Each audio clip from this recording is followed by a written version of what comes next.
day's over, we have to work to change it. But you, I think, have got to really be a flexible leader if you're going to be an effective leader. I walked into the locker room after the first half of our game with Spain in 1984 for the gold medal. We're ahead by 29 points. We've played basketball as well as the game can be played. Michael Jordan has played 12 minutes. Out of the 20, he has 11 rebounds, 9 assists, and 19 points in 12 minutes. In my opinion, there's nobody that's ever played anything that can compare to Michael Jordan, with the possible exception of Jack Nicklaus and Babe Ruth. Michael Jordan is just the best there ever was at what he does by a considerable margin.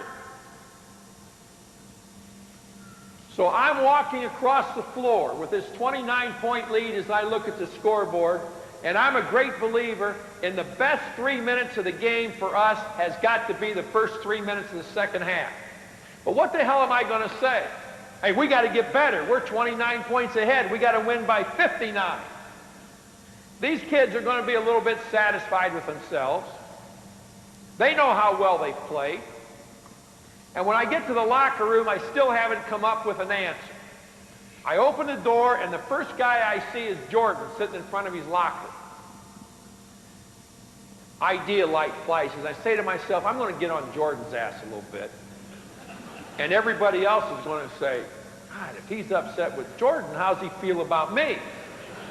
12 minutes, 19 points, 11 rebounds, 9 assists, and I have the stat sheet in my hand, and I walk over in front of Jordan, and I look down at him, and I say, Mike, when the hell are you going to set a screen? We got 4 guys out there screening when you're in the game, screening to get you open, screening to get each other open. Haven't seen you set a screen yet. The only way I get all 5 guys screening, Mike, is to get you the hell out of the game.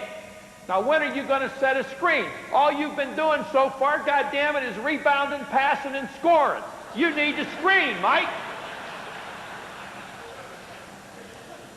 Now, Jordan, you've all seen the grin. I mean, it's the greatest grin in the world. Doesn't quite use all of his grin in this circumstance. But he looks up at me and he grins a little bit and he says, Coach, didn't I see last week where you said I was the quickest player you'd ever been around? I said, Mike, what the hell has that got to do with you screening? Coach, I think I'm setting them quicker than you can see them out there.